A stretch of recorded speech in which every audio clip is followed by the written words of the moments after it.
Il nous faut parler bien sûr sur Boursorama de la Fed parce qu'on se demande évidemment, les marchés qui repartent à la baisse dans le rouge depuis hier à Wall Street, est-ce qu'elle n'est pas un peu responsable de ce qui se passe, de ce nouveau décrochage sur les marchés?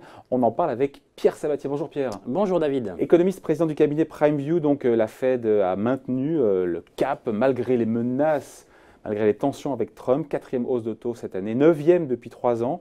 Elle prouve son indépendance. Elle était quasiment obligé de le faire, cette hausse de taux, parce que sinon on aurait dit qu'elle était aux ordres. Ah non, mais là, ça aurait été énorme. Ça aurait été une surprise absolument colossale, dans le sens où elle ne peut pas l'avoir annoncé avec autant de fermeté et du jour au lendemain, en fait, changer son fusil d'épaule. Surtout qu'aujourd'hui, les conditions économiques des fondamentaux américains ne le justifient pas.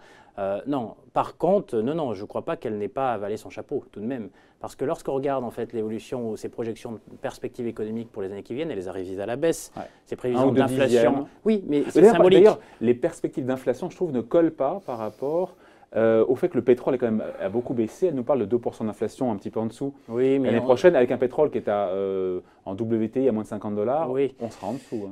Alors, ça dépend ce qu'on regarde comme niveau d'inflation. L'inflation globale, on sera en dessous de manière absolument certaine. Ce qui est vraiment le déterminant, en fait, vous savez, des banques centrales, ce n'est pas l'inflation globale, parce qu'elle est sujette, elle est sensible, en fait, à l'évolution des prix des matières premières. Ouais. Et ça n'a rien à voir avec la vraie vigueur d'une économie. Ce qu'on regarde, c'est ce qu'on appelle sa vigueur domestique. Voilà, le corps inflation, et qui correspond, grosso modo, à l'inflation véritablement générée par sa propre économie. Donc, hors éléments énergétiques et alimentaires. Et en l'occurrence, l'évolution du pétrole ne va pas avoir d'impact en fait sur le corps inflation. Ce qu'il faut retenir quand même, c'est que les perspectives sont clairement révisées en baisse, même si c'est infinitésimal. Ouais. Le message est là. Vous savez, dans la communication des banques centrales, il faut avoir en tête qu'il n'y a jamais de virage. Jamais, absolument jamais.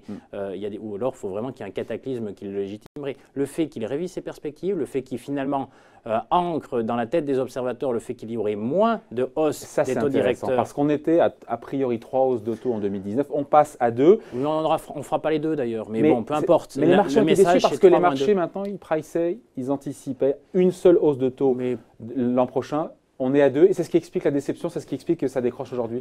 C'est ça l'explication ou pas? Est-ce que vous croyez véritablement que le 3 versus 2 ou le 2 versus 1 est un sujet de déception? Je ne crois pas que la Fed d'ailleurs ait déçu. Je crois que la Fed a grosso modo répondu aux attentes des investisseurs. Vous savez, les investisseurs… Répondu, mais les marchés pensaient qu'ils seraient plus conscients, que la Fed serait plus conciliante que ça. Je ne sais pas ce que pensent les marchés. Ce qu'on peut avoir en tête, c'est quelles sont aujourd'hui les conditions psychologiques sous-jacentes à l'investisseur en tant que tel. Vous savez, quand les marchés baissent, ce n'est pas à cause d'une nouvelle, c'est parce qu'en fait l'investisseur a envie de vendre. Et là, en l'occurrence, est-ce qu'il a eu envie de vendre à cause, en raison en fait, des propos tenus par Jerome Powell et de la Fed? Je ne crois pas. Je crois que le message qui est un peu plus inquiétant pour les États-Unis, c'est plutôt les mauvaises nouvelles qui continuent d'arriver en fait, dans le secteur de la technologie, qui a été notamment la locomotive des marchés au cours des dernières années. Et tout ce qui se passe autour de Facebook, je crois, est un prétexte beaucoup plus solide que en fait, les propos qui correspondent à ce que les investisseurs avaient en tête de Jerome Powell et de la Fed. Investisseurs qui imaginaient encore une fois des propos plus dovish, comme on dit, plus conciliants. Les marchés avaient pricé, une seule hausse de taux l'année prochaine.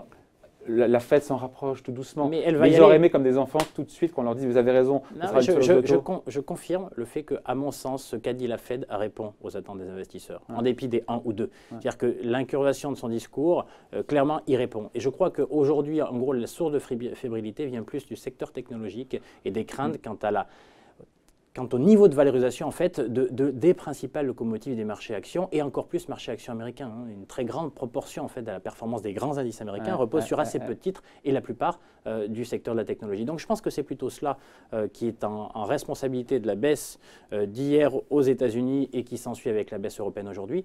Pour autant, pour nous, je crois qu'il y a déjà beaucoup de mauvaises nouvelles qui sont dans les cours boursiers et qu'aujourd'hui, en fait, on est probablement, en dépit du fait qu'on soit, ceux qui disent qu'on va revenir au niveau des plus hauts, qu'on va repartir sur des marchés directionnels haussiers, sont à mon sens beaucoup trop optimistes, mais il n'y a aucun mouvement qui se fait en ligne droite. Et en dépit du contexte pesant actuel, le moins 17% de baisse sur les indices européens, les moins 10% sur les indices actions américains, moins 15 sur le S&P, génère une opportunité de rentrée, mais momentanée. Mais est-ce que la Fed, justement, quand elle voit qu'il y a du moins 17% en 3 mois sur Wall Street, aurait dû ne pas mettre d'huile sur le feu et se dire rendez-vous en janvier pour cette petite dose de taux, on regarde ce qui se passe, non? Mais croyez-moi, les adaptations dans le discours telles qu'on les a lues et entendus sont déjà suffisantes. Sont déjà énormes, dans le sens où, en fait, vous savez, un banquier central ne s'exprime pas comme vous et moi, Non. de manière un peu directe, voilà, C'est plus policé. et les virages peuvent être des virages qui sont pris de manière assez importante. Non, un banquier central, il ne faut quand même pas oublier qu'une banque centrale, ça doit apporter d'abord de la visibilité.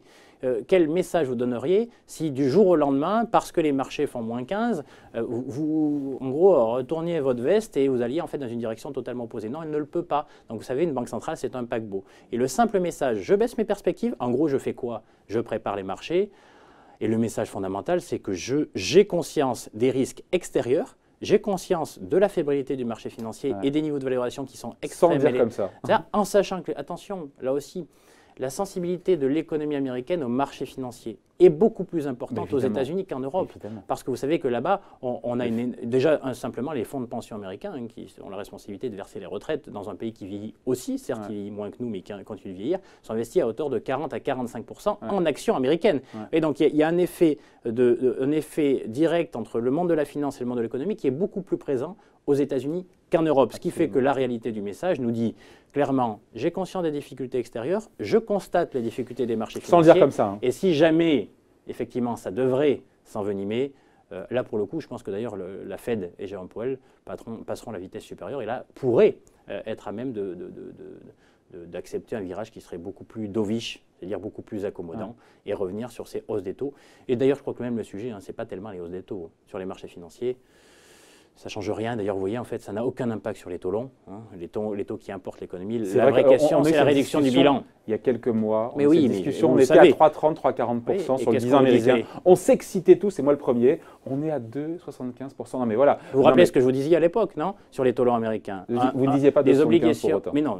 Si, bien sûr que si. C'est-à-dire que ça, pour le coup, nos investisseurs les investisseurs qui nous suivent, en fait, le savent. C'est-à-dire qu'à 3,2% sur des taux longs américains, bien sûr qu'il faut être acheteur et que les taux ne peuvent faire que baisser. Parce qu'aujourd'hui, il ne faut pas surestimer la capacité des agents privés américains, ménages et entreprises, à supporter des taux plus élevés. Vous savez, le bon niveau de taux, alors on s'excite beaucoup sur les taux directeurs. Celui qui importe pour l'économie réelle, ce sont les taux longs.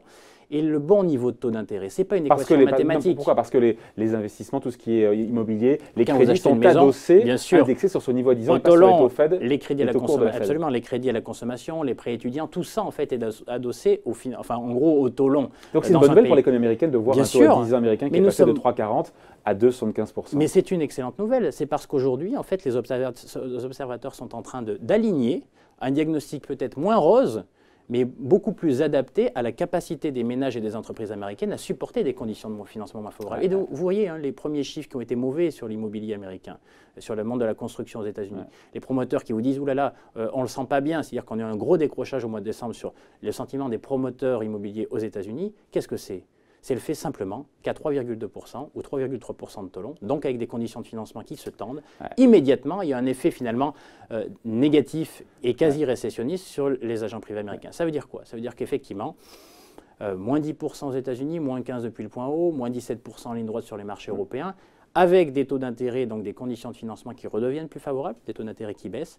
Tout ça fait que, pour autant, voilà, aujourd'hui, je crois qu'on est bien mieux avec ce niveau de taux d'intérêt qu'avec le niveau qui était le nôtre il y a encore un mois et demi. Avec l'idée quand même, j'en parlais juste avant avec le président d'Euronext qui n'avait pas l'air tout à fait d'accord, mais c'est son droit. C'est quand même assez unique de voir, encore une fois, on a une Fed qui augmente ses taux alors que les marchés baissent. En général, historiquement, et je parle sous votre contrôle, la Fed monte ses taux. Ça crée une récession, un ralentissement, et derrière les marchés baissent. Là, c'est là où, pour moi, on est un peu dans une nouvelle ère, mais après, chaque jour est nouveau, évidemment, est inédit, mais une Fed qui monte ses taux alors que les marchés baissent de 17%, on n'avait jamais vu ça. Ça nous rappelle, alors une Fed, non, ça nous rappelle un mauvais souvenir. Vous savez que ce qui est souvent stigmatisé, c'est l'erreur terrible de politique monétaire qui a décrédibilisé la Banque centrale, faite par Jean-Claude Trichet à l'époque, qui est celle d'une hausse de 2008. L'erreur est humaine, hausse de 0,25% des taux directeurs au moment même où le monde est en train de sombrer. Donc ça, effectivement, c'est arrivé en Europe, c'est pas arrivé aux États-Unis. Après, non plus, il ne faut pas voir tout en noir. Savoir que la réalité des fondamentaux américains, il y a énormément de risques dans l'ensemble du monde aujourd'hui. Il y a des risques à venir aux États-Unis, mais concrètement, les chiffres et les fondamentaux américains ne légitiment pas pour l'instant une vraie inversion de tendance qui ferait que la politique monétaire doit amener à des baisses de taux directeurs, voire même à des quantitative easing qui reviennent. C'est-à-dire qu'une augmentation à nouveau en fait du bilan de la taille de la Fed. C'est-à-dire il y a quand même ça appelle une pause, anticipation. Ça voilà. une pause. Non, c'est pas une pause. C'est-à-dire que la réalité du process, c'est que la dégradation économique actuelle va s'accentuer. Ouais. Sauf que la question est celle du timing. C'est-à-dire que, est-ce que ça veut dire quoi ralentir? Qu'on était à 4% ou 3% de croissance, ça veut dire on va à 2, ou on va à 3, on va à 2, on va à 1. D'après la Fed, on va à 2,3 en 2019. 2,3 en 2019. Je pense que là où elle se trompe, c'est qu'elle est encore un peu au-dessus de ce qu'on vivra. Mais les premiers mois de l'année, d'un point de vue fondamentaux et économie, les taux ont plutôt baissé. C'est plutôt une bonne nouvelle. Le pétrole a baissé. Il y a quand même, le pétrole a baissé, les réformes budgétaires restent en place. Donc vous voyez, il y a quand même une conjonction de facteurs qui nous offre finalement de la visibilité économique jusqu'à la fin du premier semestre. Ouais. Donc ça légitime pas de changer. La trade war. Oui, bien sûr. Donc il faudra le suivre en fait avec beaucoup d'attention. Mais ça veut dire quoi? Ça veut dire que pour l'instant, il n'y a pas aujourd'hui les raisons de changer complètement son fusil d'épaule. Mais je crois qu'en fait, les petits changements qui sont faits dans le discours nous montrent clairement que c'est Donald Trump qui gagne et pas Jérôme Powell. Et nous montre comme d'habitude, parce qu'en fait, ça veut dire la même chose, ça veut dire qu'ils vont s'arrêter, et dès que ça va ralentir, ils s'arrêteront tout de suite, voire même, ils prendront une direction opposée. Mais pas because opposée. of Trump, because ça ralentit. Oui, mais la réalité, c'est que, et je le répète, et je l'ai déjà expliqué sur ces plateaux, ceux qui croient à l'indépendance des banques centrales se trompent tout simplement parce qu'une banque centrale est l'arme, normalement, l'arme de destruction massive, en tout cas, ou le vrai levier d'action en fait, de la politique et du politique en général. Et donc une banque centrale peut être indépendante du pouvoir politique qu'à partir du moment en fait, où les conditions sont favorables. Si elles deviennent défavorables, vous verrez, les deux s'aligneront. Et l'histoire récente nous montre qu'aux États-Unis, il n'y a aucun problème de divergence entre politique monétaire et politique budgétaire, en dépit en fait, voilà, des discussions de salon qu'on peut avoir les uns les autres. Merci pour ces discussions de salon avec Pierre Sabatier, donc président du cabinet PrimeView. Merci Pierre, bonne fête. Bye.